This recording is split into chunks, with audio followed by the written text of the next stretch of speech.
6장 5절에서 13절 말씀입니다. 한 절씩 교독하겠습니다. 5절입니다. 그때 내가 말하되 화로다 나여 망하게 되었도다. 나는 입술이 부정한 사람이요 나는 입술이 부정한 백성 중에 거주하면서 만군의 여호와이신 왕을 배웠음이로다 하였더라. 그때 그 스랍 중에 하나가 부젓가락으로 제단에서 집은 바 핀 숯을 손에 가지고 내게로 날아와서 그것을 내 입술에 대며 이르되 보라 이것이 내 입에 닿았으니 내 악이 제하여졌고 내 죄가 사하여졌느니라 하더라. 내가 또 주의 목소리를 들으니 주께서 이르시되 내가 누구를 보내며 누가 우리를 위하여 갈꼬 하시니 그때 내가 이르되 내가 여기 있나이다 나를 보내소서 하였더니 여호와께서 이르시되 가서 이 백성에게 이르기를 너희가 듣기는 들어도 깨닫지 못할 것이요 보기는 보아도 알지 못하리라 하여 이 백성의 마음을 둔하게 하며 그들의 귀가 막히고 그들의 눈이 감기게 하라 염려하건대 그들이 눈으로 보고 귀로 듣고 마음으로 깨닫고 다시 돌아와 고침을 받을까 하노라 하시기로 내가 이르되 주여 어느 때까지니까 하였더니 주께서 대답하시되 성읍들은 황폐하여 주민이 없으며 가옥들에는 사람이 없고 이 토지는 황폐하게 되며 여호와께서 사람들을 멀리 옮기셔서 이 땅 가운데 황폐한 곳이 많을 때까지니라. 함께 읽습니다. 그 중에 10분의 1이 아직 남아 있을지라도 이것도 황폐하게 될 것이나 밤나무와 상수리 나무가 배임을 당하여도 그 그루터기는 남아 있는 것 같이 거룩한 씨가 이 땅의 그루터기니라 하시더라. 아멘. 네. 지난 주일에 이사 6장을 보면서 사실은 다 살펴봤으면 더 좋았을 법한데 하는 생각을 하면서 준비를 했지만 시간상 1장 1절에서 4절까지의 그 상반절에 해당하는 내용들을 살펴봤어요. 1절과 4절까지에서는 이사야 선지자가 만나고 경험한 하나님이 어떠한 분이신가, 그 천상의 보좌에 앉아 계신 모든 통치자들의 통치자 되시는 유일한 통치자이신 진정한 왕이신 그 하나님을 만나면서 그분의 보좌 앞에 크고 위대하고 거룩하신 그 하나님을 경험한 이사야의 그런 어떤 모습을 우리가 살펴봤다면, 오늘은 그 하나님을 경험한 이사야가 어떤 반응을 보이고 있는가 하는 부분에 대해서 좀 함께 보려고 합니다. 성경에 수많은 사람들이 살아계신 하나님을 만나고 경험합니다. 더 놀라운 사실은 그 하나님을 만난 이후에 그들은 완전히 새로운 인생의 길을 걸어가더라는 겁니다. 교회를 조금이라도 다녀본 성도분들이라면 아실 수 있는, 여기 이제 계신 분들은 다 충분히 알만한 성경 속 인물 중에 뭐 여러 인물이 있죠. 구약과 신약에 많은 사람들이 있겠지만 신약의 바울 같은 경우도 어떻습니까? 예수님을 만나기 전과 후의 삶이 완전히 다른 그런 모습을 보여줍니다. 예수님 만나기 전에는 오히려 예수님 복음 전하는 자들을 박해하고 잡아가두고 하는 그러한, 어떻게 보면 되게 악독한 그러한 사람이었죠. 그런 일에 열정과 열심이 있었던 사람입니다. 복음을 박해하는 자였어요. 그러나 예수님을 만나고 그의 삶이 완전히 바뀌어서 예수님에게 자신의 인생을 겁니다. 풍랑도 무서워하지 않고 죽음도 두려워하지 않고요, 복음 앞에, 예수 그리스도 앞에 자신의 삶을 다 내어드립니다. 그리고 성경만이 아니라 인류 역사 속에 정말 많은 일들을 바울은 하지요. 성경 밖의 인물 중에서 혹시 이분을 아시는 분 있습니까? 사진을 하나 보시면 이분을 아십니까? 네. 많이 베토벤 아닙니다. 다 비슷하게 생겼나요? 그때는 존 뉴턴이라는 분이에요. 아이작 뉴턴 아닙니다. 물리학자 아이작 뉴턴 아니고 존 뉴턴이라는 영국의 성공의 신부이자 찬송가 작가인 이 사람의 일대기를 보니까요, 예수님을 만난 이후에 인생이 달라짐을 이렇게 이야기합니다. 그가 하나님의 은혜를 깨닫기 전에는 흑인 노예 선상에서 일을 했고 훗날은 노예 선상의 선장이 됩니다. 사실은 노예선의 선장이라는 건 정말 너무 악질이죠. 요즘만이 아니라 그때도 인권이 이 노예, 특별히 노예에 대한 인권들을 완전히 다 박탈했던 일에 앞장선 사람이었습니다. 그의 어린 시절은요, 6살 때 어머니를 잃었고 계모 밑에서 구박을 받으며 자랐다고 해요. 11살이 되던 해부터는 아버지를 따라다니면서 노예 무역선을 타면서 거칠고 방탕한 그런 생활을 할 수밖에 없었습니다. 그런 뉴턴은 훗날 바다 한가운데서 풍랑을 만납니다. 엄청난 풍랑, 죽을 수밖에 없는 위기에 처한 폭풍우를 만나고 배가 침몰할 위기를 겪어요. 근데 그때 그 위기가 이 인생을 바꿔놓습니다. 단순히 위기여서가 아니라 그 위기 때 그가 회심하고 복음을 받아들이고 성공의 신부가 되고요. 노예제도 폐지와 복음 전파에 그 남은 인생의 모든 것을 헌신하는 삶으로 변화되어집니다. 그가 작곡한 찬양을 우리가 너무나 잘 알고 찬송가 중에 부르는 찬양이 있죠. 나 같은 죄인 살리신 주 은혜 놀라와. 이 어떻게 보면은 노예 인권을 박탈하고 한 사람의 인격을 무너뜨리며 살았던 그 죄인, 정말 극악무도한 죄인이라고 생각했던 자기 자신을 볼 때 나는 구원받을 수 없는데 하나님의 그 크신 은혜 앞에서 내가 이렇게 죄인된 내가 구원의 은혜를 받다니, 아마 그 마음, 그 고백을 찬송가 가사에 담지 않았을까 생각해 봅니다. 하나님을 만난 사람은, 하나님의 은혜를 경험한 인생은 이전과는 완전히 다른 삶으로 진입하게 되고요. 그 새로운 길을 걸어가는 것을 보게 돼요. 사랑하는 성도님, 우리도 하나님을 만난 자들인 줄 믿습니다. 확신이 있으신가요? 우리도 하나님을 만났고요. 많은 교회 다니는 사람들이 물어보면 나 하나님을 만났다라고 이야기합니다. 다들 그렇게 이야기합니다. 그렇다면 나의 삶에, 그들의 삶에 하나님을 만난 흔적은 있는가를 보셔야 되죠. 나는 지금 예수님을 만나기 전의 삶과는 다른 길을 가고 있습니까? 사랑하는 성도님, 무엇이 달라졌나요? 예수님 만나고 난 이후에 무엇이 달라졌는지, 반대로 여전히 예수님 만났지만 달라지지 않은 것은 무엇인지를 오늘 말씀을 들으면서 깨닫고 발견하고 다시 한번 하나님 앞에서 결단하는 우리 사랑하는 성도님들이 될 수 있기를 주님의 이름으로 축복합니다. 이사야 선지자 역시 6장에서 하나님을 만나고 그의 삶이 이제 사역의 길로 완전히 새롭게 접어드는 것을 보게 돼요. 지난 주일에 스쳐가듯 잠깐 마지막에 말씀드리긴 했는데요. 이사야 선지자가 하나님께 받은 사명은 모두가 원하고 바라는 인기 있는 역할은 아니었습니다. 오늘 본문의 9절과 10절, 12절 내려가서 눈으로 보시면 이사야 선지자가 받은 사명은 백성들에게 하나님의 심판을 선포하는 거예요. 하나님의 징계를 선포하는 겁니다. 축복과 성공의 메시지가 아니라 심판과 징계의 하나님의 그 말씀을 선포하는 것이니 듣는 사람들이 기뻐할 리가 없지요. 당연히 전하는 자도 어떻습니까? 매우 부담스러운 말씀이에요. 그래도 듣는 이스라엘 백성들이 그 이사야 선지자의 말을 듣고 깨닫고, 아, 내가 이런 죄인이었구나, 내가 지금까지 이렇게 살았구나, 그래서 돌아서면 말씀을 전하는 선지자로서 얼마나 그래도 기쁘겠습니까? 고되지만 힘들지만 보람은 있고 기쁠 수 있습니다. 그런데 오늘 성경을 잘 보면 하나님이 이사야 선지자에게 주시는 사명의 내용을 꼼꼼히 잘 읽어보고 묵상해 보면요, 복음을 전하면 전할수록 이스라엘 백성들이 돌아와야 됩니까? 돌아오지 않아야 됩니까? 그들이 귀를 닫고 눈을 닫고 마음을 닫아서 하나님의 말씀에 반응하지 않아야 됩니다. 그래야 이사야 선지자의 사역이 하나님이 원하시는 대로 성공적인 사역이 되는 거예요.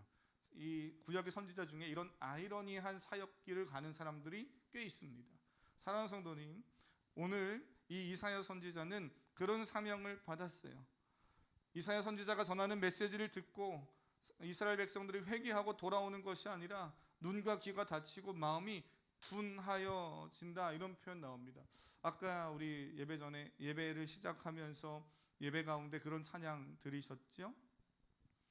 믿음이 없이는 기쁘시게 못하나니, 그 가사를 계속 고백하는 중에 제가 오늘 이 말씀이 다시 한번 계속 생각이 나더라고요.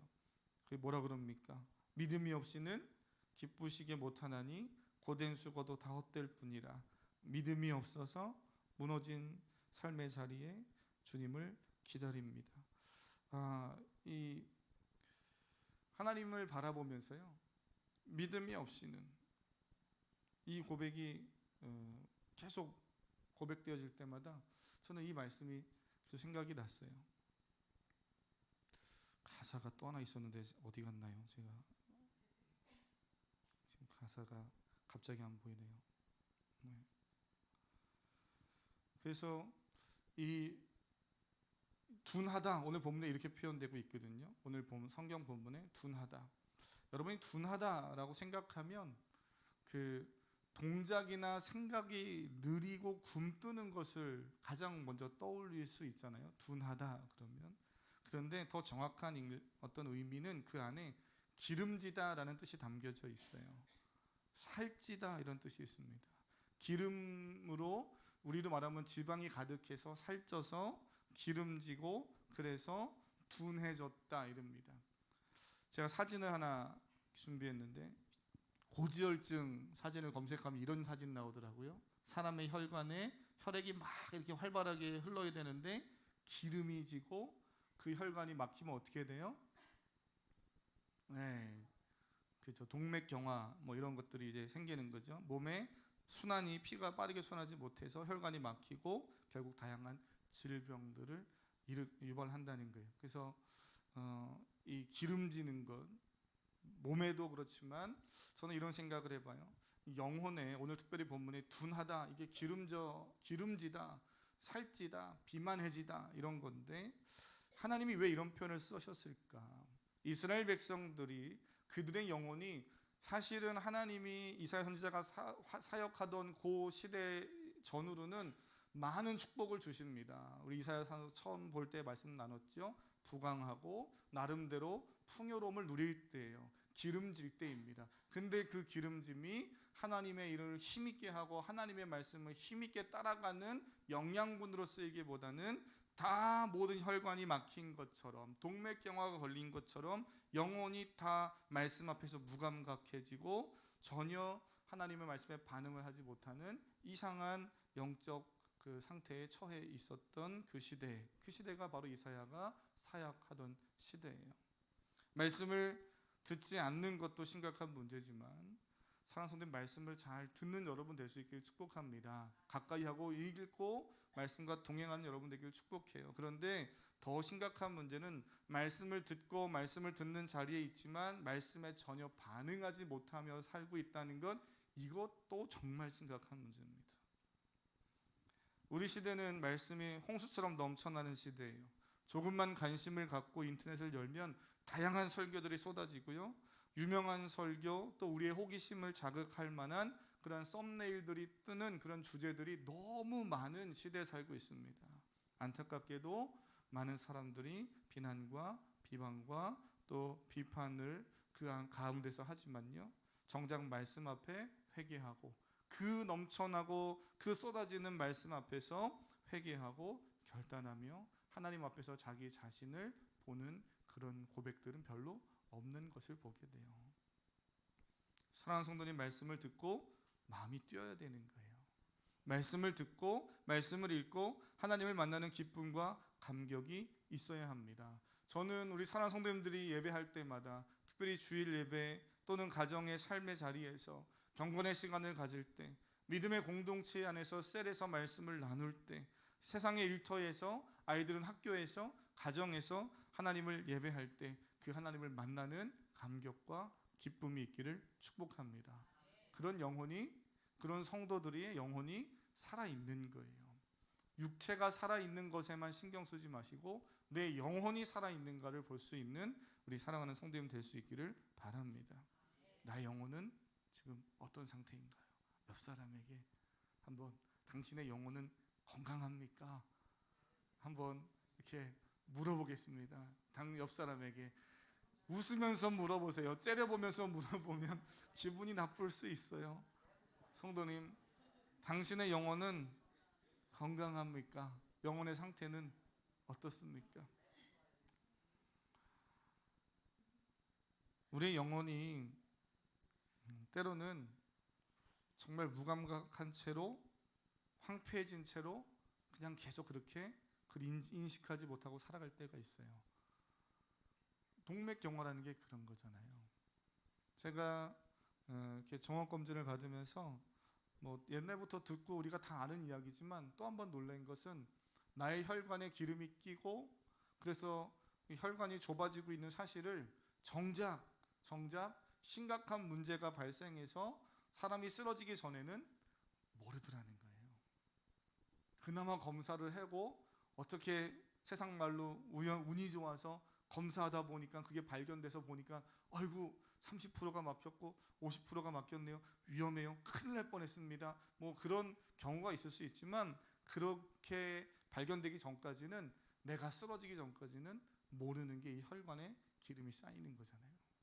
그때 오늘부터 다들 갑자기 다 병원 가시는 검사하시는 거 아닌가 모르겠어요. 그래서 제 아는 목사님 한 분이 한번 저희 노회 목사님 중에 한 분이 건강이 안 좋아서 지난해 중에 이렇게 쓰러지신 적이 있었어요. 그래서 올해를 들어서면서 기본적인 예배만 제 성도들과 하고 나머지 시간을 계속 아침마다 새벽 예배 마치면 산을 타고 운동하는 체력을 회복하는 일을 했어요. 내가 하나님 주신 체력을 잘 관리를 해야 그 다음에 이어진 사역도 하겠다 싶어서 그렇게 한 6개월을 보내신 것 같아요. 수술도 하시고 여러 가지를 하셨지만 어제 전화 와서 그래요. 박 목사님, 난 검사했는데 콜레스테롤 수치도 정상이래. 당뇨도 정상이래. 남엘이라고 그렇게 하지 마시고 얼마나 감사한 일이에요. 그분 입장에서는 다 안 좋았다는 거예요. 근데 그렇게 걷고 공기 마시고 등산하면서 그렇게 한 6개월을 몸을 관리했더니 이게 쫙 관리가 돼서 좋아졌다는 거예요. 그래서 저한테 걸어 그러시더라고요. 사랑하는 성도님, 혼자 걷지 마시고 주와 함께 걸어가시길 축복합니다. 그리고 좀 젊은 우리 청년들이나 젊은 성도님들은 부부가 같이 이렇게 걷기도 하고요. 저희 교회가 인원이 조금 더 많거나 아니면 좀 가까이 계신 분들이 많이 있으면 새벽에 새벽 예배 끝나고 이렇게 개천 한 바퀴 뛰는 그런 런닝 크루 이런 거 있어서 매일은 아니더라도 일주일에 한 번씩이라도 또 좀 걷고 그러면 영육간에 강건할 텐데 이런 생각을 해봤지만 힘들다 그러고 내려놨어요. 사랑하는 성도님, 어쨌든 육체의 건강을 위해서든 영혼의 건강을 위해서든 깨어있는 여러분 될 수 있기를 축복합니다. 하나님을 만나는 감격과 기쁨이 우리 삶에 있어야 돼요. 지금 당장 오늘 이 예배에서부터 내가 하나님을 만나고 오늘 예배 이후로 내가 한 주간의 삶을 살면서 묵상하는 일을 좀 소홀히 했다면 묵상하는 일을 통해서 또 가정에서 어떤 가정의 일을 돌보며 직장에서 사회에서 일하는 그 일들을 통해서 하나님을 경험하며 살겠다, 동행하며 살겠다, 그런 결단이 여러분 안에 있기를 축복합니다. 이사야는 오늘 본문을 보면 5절에서부터 그 하나님의 영광과 임재 앞에, 하나님의 부르심 앞에서 가장 먼저 자신의 존재, 자신의 실체를 발견합니다. 5절 한번 읽어보겠습니다. 5절입니다. 시작. 그때에 내가 말하되 화로다 나여 망하게 되었도다. 나는 입술이 부정한 사람이요 나는 입술이 부정한 백성 중에 거주하면서 만군의 여호와이신 왕을 배었음이로다 하였더라. 아멘. 아멘. 보면 5절 보면 거룩하시고 영광스러운 하나님의 임재를 경험한 성도는요, 모두가 하나님 앞에서 내가 얼마나 더럽고 추악한 죄인인지를 깨닫습니다. 이사야도 그랬어요. 죄로 얼룩진 자신의 모습을 봅니다. 본 모습을 보는 거예요. 오늘 교회 오시기 전에 뭐 남자분들도 마찬가지지만 남자분들도 다 나름대로 샤워하고 예쁘게 옷 입고 다 이렇게 깔끔하게 하고 오잖아요. 여자분들은 뭐 남자분들보다 더 또 바쁘게 뭘 또 막 두드려야 되잖아요. 그러면서 이렇게 오신 거잖아요. 나름대로요. 근데 나의 실체를 우리가 정말 나의 영혼의 실체를 좀 볼 수 있는가? 사실 많은 사람들이 나의 화장이 지워진 모습이나 내가 집에서 정말 편하게 있는 모습이나, 제가 어제 요즘 다리 이렇게 반깁스하고 다니느라 반바지 차림에 티로 떨레떨레 막 이렇게 다니는데 교회에 너무 편하게 어제 검은색 반바지에 검은색 티 입고 이렇게 왔는데 우리 성도님들 요 앞에서 참 마시고 있다 제가 불 켜져 있는 거 보고 목사님 하고 저를 불러서 진짜 아무 생각 없이 제가 막 떨레떨레 내려갔거든요. 내려갔는데 막 막 인사하고 이제 올라와서 제가 거울 보니까요. 와, 머리는 머리는 막 엉망진창이고 이러고 내가 내려갔다 왔었나? 제가 막 근데 아무 말 안 하시더라고요. 그래서 그냥 괜찮은 줄 알았는데 지금 심각하더라고요. 제가 저를 볼 때도 우리가 자신의 모습을 거울을 보면서 이렇게 봅니다. 예, 본 모습도 보고 좀 이렇게 꾸민 모습도 봐요. 근데 우리가 그리스도로 살면서 나의 영혼의 진정한 모습은 좀 돌아보며 사는가? 저는 오늘 여러분의 마음속에 이 마음이 있기를 원합니다. 이사야 선지자만이 아니에요. 성경을 보면 뭐 구약 신약에 많은 사람들이 등장하지만 여러분이 대표적으로 잘 아는 모세는 출애굽기 3장에서 하나님을 만나고 하나님의 부르심과 임재 앞에서 두려워하며 얼굴을 가립니다. 베드로 예수님께서 제자로 부르실 때 죄인이라고 자신을 고백하며 나를 떠나소서 이런 고백을 하죠. 이사야 선지자도 거룩하신 하나님의 임재를 경험하는 순간 이렇게 5절에서 고백하고 있죠. 뭐라 그럽니까? 화로다 나여 망하게 되었도다. 화로다, 절망의 표현입니다. 망하게 되었도다, 파멸, 소멸 이런 의미가 있어요. 잘 생각해 보세요. 하나님을 만났는데 왜 파멸입니까? 사랑하는 성도님, 하나님을 만나면 살아나는 줄 믿습니다. 하나님을 만나면 인생이 달라지고 새로워지고 변화되는 거예요. 근데 왜 이사야는 절망이고 파멸이고 망하였다라고 고백할 수밖에 없었습니까? 그가 하나님을 처음 대면하고 그 하나님의 거룩과 그 크고 위대하신 영광 앞에서 그는 왜 이런 고백을 하고 있을까요? 하나님의 그 거룩함 앞에서 죄로 타락한 인간은 자신의 죄와 자신의 악함, 그 민낯이 낱낱이 드러남을 보기 때문에 그래요. 그런 하나님의 영광 앞에서 죄인된 인간이 할 수 있는 반응은 두려움과 떨림뿐입니다.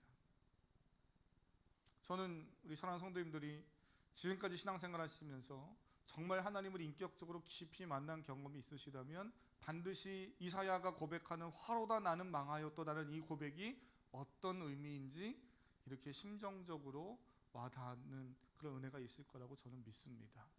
무슨 얘기를 하고 있는 거야? 이런 분이면 아직 내가 정말 그 하나님의 크고 그 위대하신 그 거룩하심 앞에 서본 경험이 없을 수도 있겠다 생각해 보셔야 돼요. 왜요? 우리 모두는요 이사야와 같은 경험을 다 하고 그리스도인이 되고 여기까지 왔기 때문이죠. 세상에 살면서 스스로를 감추기 위해 수많은 가면들을 씁니다. 수많은 죄의 옷을 입어요. 지난주에 우리가 말씀 나누면서 그 옷자락이 성전에 가득하다. 왜 옷자락이 가득하다고 그랬을까 말씀드렸죠. 그 사람이 무엇을 입고 있는가는 그 사람이 누군가를 나타내 보여주는 것이기도 하다고 그랬어요. 그래서 오늘 이사야만이 아니라 우리도 수많은 가면을 쓰고 살고 수많은 옷을 입고 삽니다. 사람들에게 내 본 모습을 숨기며 살 수 있는지 몰라도 하나님에게는 숨길 수 없음을 기억하시기를 바랍니다. 이사야는 자신의 입술만이 아니라 자신이 속한 이스라엘 민족 역시 하나님 앞에서 입술이 부정하다는 사실을 발견하고 고백하는 거예요. 망하였도다. 하나님 앞에 나의 모든 것이 다 발가벗겨진 것처럼 모든 것이 다 드러난 나의 민낯을 보니 정말 나는 이제 하나님의 거룩함 앞에서 죽을 수밖에 없구나. 그런 고백을 하게 되는 거지요. 저는 우리 사랑하는 성도님들 예배에 오셔서 예배 전에 뭐 다양한 일들이 있습니다. 뭐 예배 전에 오셔서 안내를 하시는 분도 있고 예배팀은 예배를 준비하기도 하고 또는 방송실에서 또는 위에 식당 봉사로 또는 여러 교회 뭐 잘못된 부분이 없나 구석구석 돌보기도 하고 또는 시간이 다 돼 맞춰서 또는 예배 자리에 앉아서 예배하시는 분도 계시고 또는 10분 일찍 5분 일찍 또는 뭐 20-30분 일찍 오셔서 그 자리에서 기도하는 분들도 있습니다. 저는 하나님 앞에 나오셔서 교회 나와 가장 먼저 여러분의 입술로 하나님께 기도하고 예배하는 하나님을 기대하고 소망하는 그러한 신앙의 모습을 잘 가지시기를 바랍니다. 특별히 주일학교 아이들 교회 와서 가장 먼저 교회 올 때마다 그 자리에 앉자마자 하나님 앞에 기도하면 좋겠어요. 뭐 너무나 당연한 일이긴 하지만 뭐 꼭 그 자리에 앉아야만 하나님 만날 수 있나? 아니요. 출발할 때부터 우리가 하나님과 동행하며 오고 교회 문을 들어오는 순간부터 하나님 함께 계시고 계속 계시지만 그러나 우리가 하나님 앞에 예배하면 그 자리에 앉는 순간 나의 입술로 다른 얘기하기보단 하나님 예배합니다, 하나님을 기대합니다, 그런 마음으로 하나님께 기도하는 그런 모습, 우리가 어떻게 보면은 너무 중요하고 기본이지만 또 잃어버리고 있는 또 모습이기도 합니다. 그런 모습이 우리 학생들에게도 있고 우리 사랑하는 부모님들에게도 있기를 축복합니다. 하나님 앞에서 나의 죄가 드러나는 것은 두렵고 떨리는 일은 맞아요. 그런데 이사야가 이 일을 겪고 두렵다, 망하였다, 화로다 하고 끝나면 정말 화지요. 망하는 거예요. 그런데 동시에 우리는 기억해야 될 것이 그것이 얼마나 큰 은혜이고 축복인지를 알아야 합니다. 인간에게는 죄를 감출 수 있을지 몰라도 하나님 앞에서는 감출 수가 없다고 그랬잖아요. 그 하나님은 우리의 죄를 드러내실 뿐 아니라 우리의 모든 죄와 세상의 무거운 짐을 해결하시는 줄 믿습니다. 그러기 위해서 누가 오셨어요? 예수 그리스도께서 오셨고 십자가를 지셨고 오늘 저와 여러분의 모든 죄와 인생의 모든 짐을 다 지시고 부활하신 줄 믿습니다. 그 하나님을 진정으로 만나고 나의 삶이 얼마나 엉망이었고 엉망 정도가 아니라 예수님 아니면 소망이 없는 구제불능이라는 그 가난한 마음을 가지고 하나님 앞에 회개하고 내 자신을 돌아볼 수 있다는 것은 사랑하는 성도님 은혜이고 복입니다. 그러니까 이사야는 그냥 화로다 망하였다다만 하지 않고 그 일을 통해서 그가 하나님을 경험하고 그의 삶의 새로운 회복의 또 모습들을 경험해가는 것을 보게 돼요. 7절이죠. 한번 읽어보겠습니다. 7절 시작. 그것을 입술에 대며 이르되 보라 이것이 내 입에 닿았으니 내 악이 제하여졌고 내 죄가 사하여졌느니라 하더라. 아멘. 하나님은 우리가 이새 선지자가 하나님을 만나고 자신이 죄인임을 깨달을 뿐 아니라 자신의 모든 죄가 하나님의 은혜 안에서 씻겨져 갔음을 그가 경험하게 합니다. 이것이 이사야가 반응하는 또 하나의 반응이죠. 나는 화로다 망하였다라고만 말하지 않고요. 그가 본즉 제단에서 핀 숯이 와서 자신의 입술에 닿을 때 그리고 7절에 읽었듯이 내 죄악이 사하여졌고 내 죄가 사하여졌느니라 하는 하나님의 그 말씀을 또 듣게 됩니다. 하나님은 이사야 선지자를 그렇게 새롭게 하고 계시는 거죠. 말씀을 묵상하면서 이런 생각을 해봐요. 이사야 선지자는 왜 자신의 입술이 부정하다고 했을까? 마음도 있고 생각도 있고 눈도 귀도 또는 실제로 죄를 짓는 손과 발의 어떤 그러한 기관들도 있을 텐데 왜 이사야 선지자는 하나님 앞에서 입술에 부정하다고 얘기했고 왜 하나님은 그 입술에 숯을 대셨을까? 다른 부위도 있는데 이런 생각을 해봐요. 여러분 혹시 말씀 이사야 6장 이미 묵상하셨잖아요. 그런 생각 해보셨습니까? 왜 입술입니까? 여러 가지 이야기들을 할 수도 있지만 저는 질문을 성경을 읽으면서 우리 묵상할 때 늘 말씀드리듯이 질문을 잘 해야 돼요. 왜 입술입니까? 라고 질문하면 왜 입술이 아닌가를 우리가 계속 묵상하고 찾아야 되지만 사실 왜 입술인가 보다 더 중요한 질문은 그 의도가 뭔가입니다. 하나님이 입술에 숯불을 대셨어요. 입술만이라 그 어떠한 곳에 하나님이 숯불을 대셨다 한들 우리가 기억해야 된 건 왜 하나님이 그렇게 하고 계시는가 하는 의도입니다. 성경에서 왜 입술인지는 이야기해 주지 않지만 왜 되셨는지는 이야기하고 있죠. 왜 되셨어요?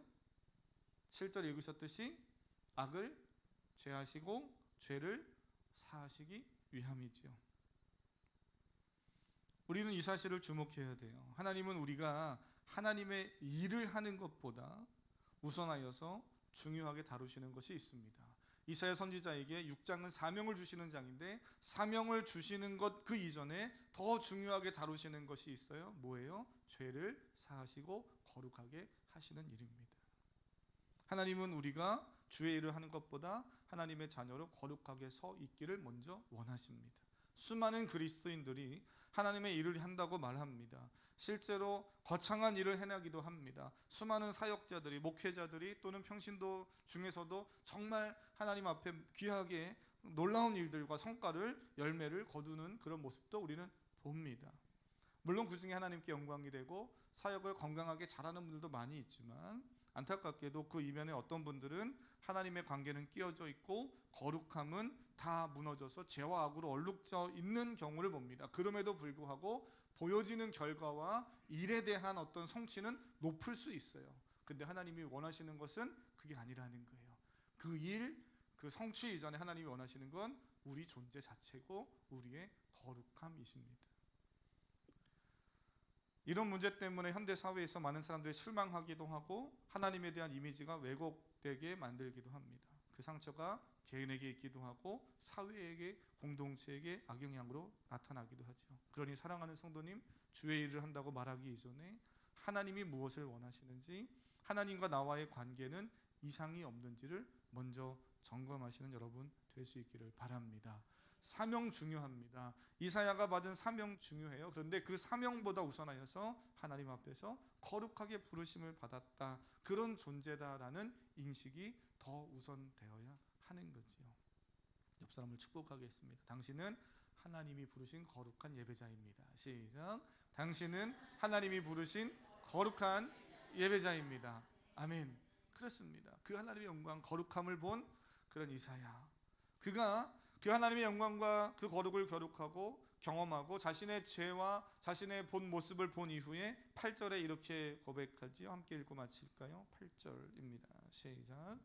내가 또 주의 목소리를 들으니 주께서 이르시되 내가 누구를 보내며 누가 우리를 위하여 갈꼬 하시니 그때 내가 이르되 내가 여기 있나이다 나를 보내소서 하였더니. 아멘. 아멘. 하나님을 만난 인생은 무엇을 위해 살아가야 할지가 명확해집니다. 세상에서 살아가는 모습은 다 다양할 수 있습니다. 학생일 수도 있고 직장인일 수도 있고 CEO일 수도 있습니다. 자영업을 할 수도 있고 또는 어느 기관에서 연구를 할 수도 있습니다. 의사일 수도 있고 정치인일 수도 있고 목회자일 수도 있고 선교사일 수도 있습니다. 이 땅에서의 삶의 모습은 다양할 수 있으나 그 자리에서 내가 무엇을 하며 살지에 대한 분명한 사명과 부르심을 가지고 사는 사람들이 그리스도인이죠. 하나님을 만난 사람입니다. 이사야 선지자가 앞에서 제가 길게 설명드렸듯이 정말 사람들이 기뻐하지 않고 환영받지 못하는 그러한 어떤 색깔의 사명을 받았지만 나는 못하겠습니다, 나는 안 하겠습니다 하지 않고 순정하여 자신의 삶을 드리잖아요. 그가 그렇게 할 수 있었던 것이 무엇입니까? 하나님, 그 크고 위대하신 하나님을 만났기 때문이죠. 그러면 마지막 이런 질문 하나 드려보고 싶어요. 그가 그렇게 하나님을 만나고 성전에 거하시는 그 하나님을 경험한 이후에 그는 어디로 가야 합니까? 많은 사람들이 그 크고 위대하신 하나님을 경험하고 성전에서 예배의 자리에서 하나님을 만나면 또다시 예배의 자리로 가려고 합니다. 이사야는 예루살렘 성전으로 가지 않았습니다. 이 환상을 보고 하나님의 부르심을 경험하고 예루살렘 성전으로 가서 예배하지 않습니다. 많은 그리스도인들이 실수하는 포인트가 여기에 있어요. 하나님의 은혜를 깊이 경험하고 하나님을 깊이 만나면 그 즉시 다 신학교로 가거나 다 선교사로 가는 것 아니잖아요. 물론 그거 귀한 일입니다. 저는 우리 교회 안에, 한국 사회 안에 더 많은 건강한 교회, 더 많은 하나님이 기뻐하시는 예배자, 선교사들이 일어나는 그런 교회와 사명자들이 가득하기를 주님의 이름으로 축복합니다. 우리 교회도 그런 믿음의 일꾼들이, 거장들이 많이 일어나기를 저는 기도합니다. 그런데 그들이 가야 할 곳은 하나님을 경험한 그 은혜의 현장, 내가 하나님을 경험했던 그 예배 자리로만 가는 게 아니라 하나님을 나타내야 할 세상으로 가야 되는 거죠. 이 말씀이 이해가 되십니까? 저의 은사이자 구약학자이신 류호준 교수님이 자신의 책에 이렇게 썼어요. 함께 한번 읽고 맞춰보겠습니다. 말씀, 그 책을 쓰면서, 이사야 관련된 책을 쓰면서 이렇게 이야기했어요. 한번 읽겠습니다. 시작. 그는 종교적 제도권에 머물지 않습니다. 세상 속으로 들어갑니다. 소명을 받은 사람은 전에 가보지 못한 새로운 길을 갑니다. 하나님의 부르심은 전복적인 부르심입니다. 아멘. 전복적인 부르심입니다. 이렇게 돼 있어요. 하나님의 부르심은 전혀 예상치 못한 완전 다른 그러한 길로 새 길을 열어가신다는 거예요. 하나님을 진정으로 만난 사람은 과거와는 완전히 다른 인생을 살아갑니다. 이사야가 만나고 경험한 하나님을 오늘 우리도 예배 가운데 만나야 되고 또 그런 사모함이 여러분 가운데 있기를 원합니다. 그렇다면 여러분에게 질문하길 원해요. 하나님을 인격적으로 만나셨습니까? 그 하나님께 받은 사명은 무엇인가요? 이 땅을 살아가는 동안 나의 직업, 재능, 삶을 통해 하나님이 원하신다고 생각하는 것은 무엇이라고 깨닫고 지금 그 길을 가고 있습니까?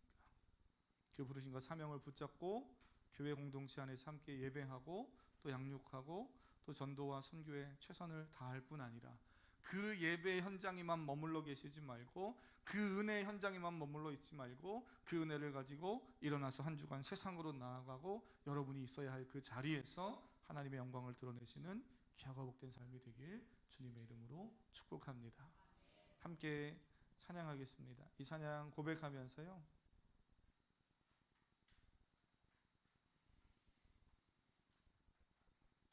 우리 아까 찬양했던 믿음이 없이는 이 찬양할까요?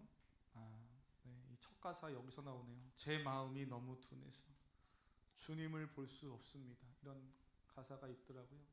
우리의 마음이, 우리의 영혼이 하나님 둔해져 있지 않습니까? 무감각해져 있지 않습니까? 우리 그런 마음을 가지고 하나님이 날 부르셨을 때 내가 그 자리에서 믿음으로 나아갑니다. 우리 그런 마음으로 말씀 붙잡고 우리 찬양 고백 후에 기도하겠습니다.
마음을 담아서 믿음이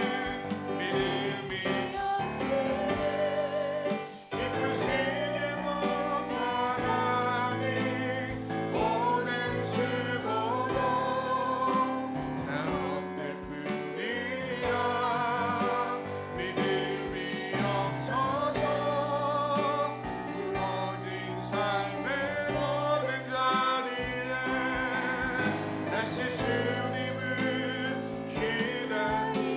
마지막으로 믿음이 없이는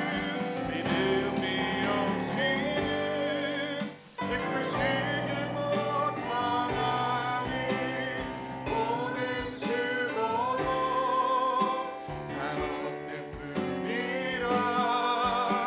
믿음이 없어서 무너진 삶의 모든 자리에 다시 주님을 기다립니다. 믿음이 없이는 기쁘시게 못하나니 고된 수고도 다 헛될 뿐이라. 믿음이 없어서 무너진 삶의 모든 자리에 다시 주님을 기다립니다. 믿음이 없이는 기쁘시게 못하나니 고된 수고도 다 헛될 뿐이라.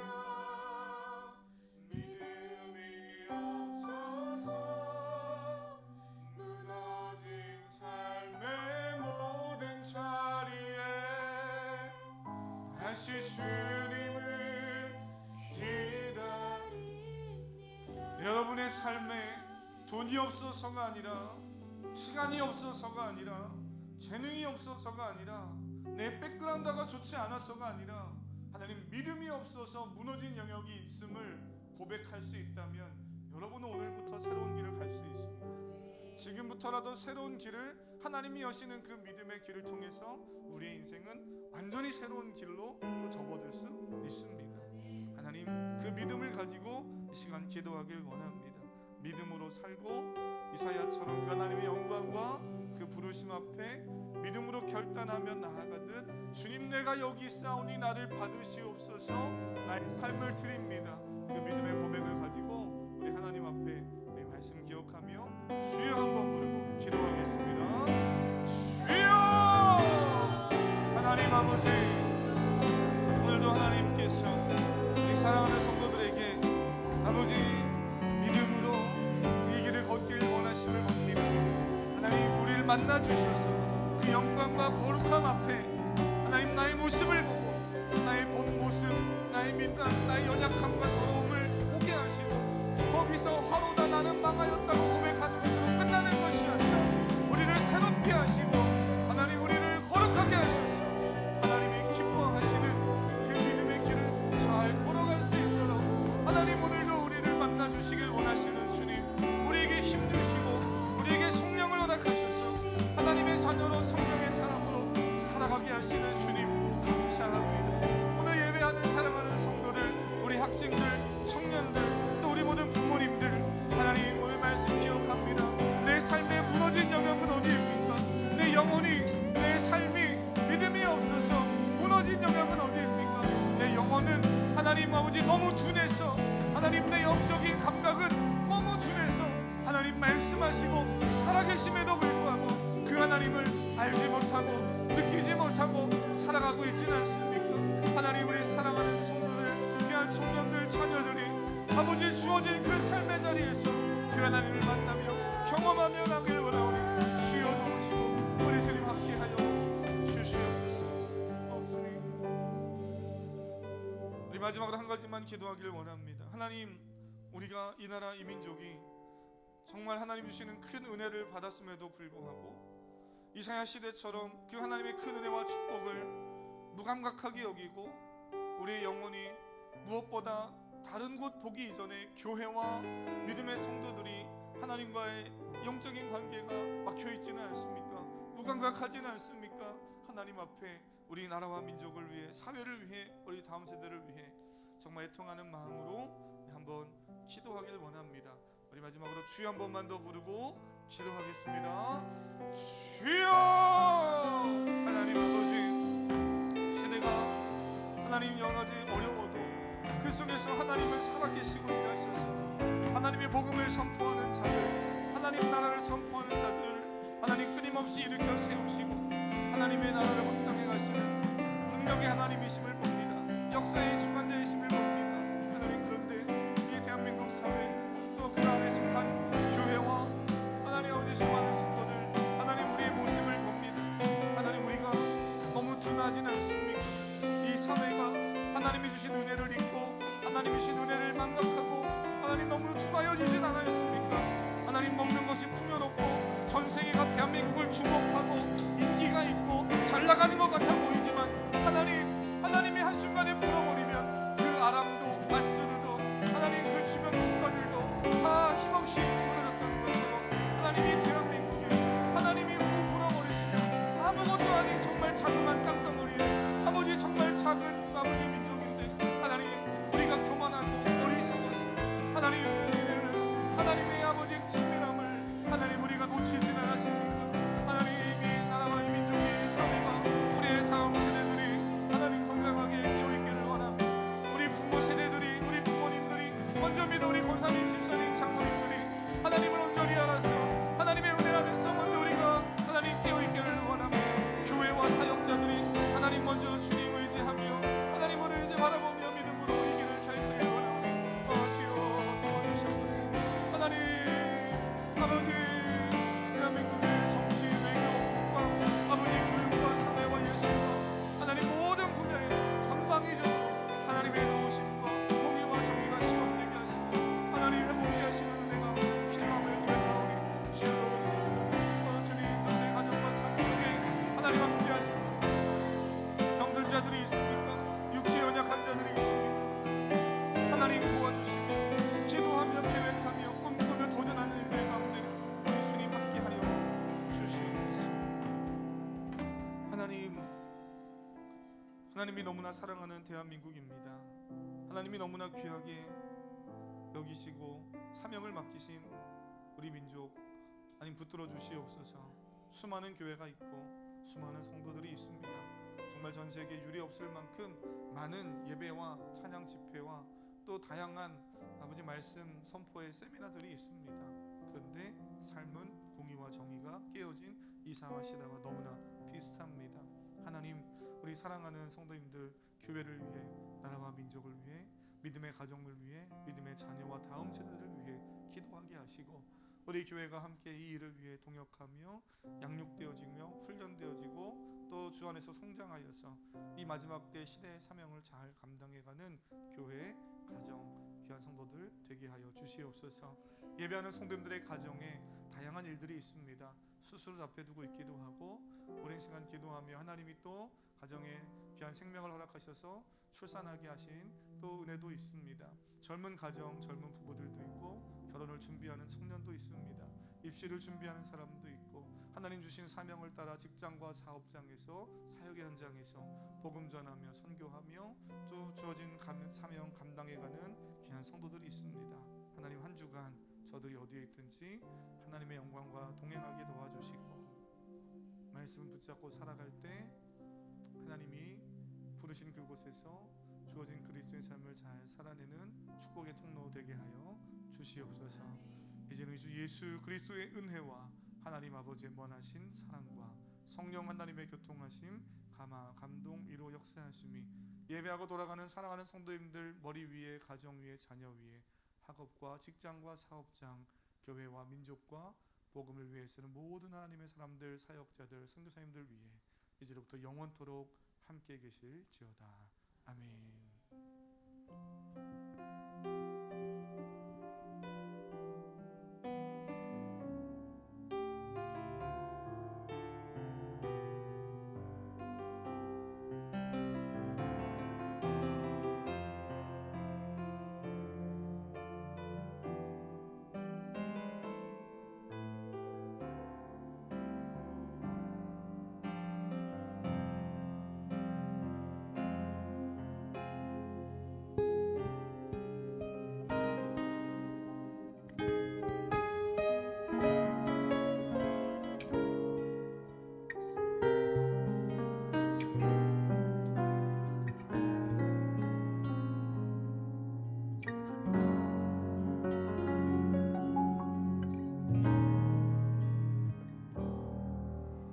주님 제 마음이 너무 둔해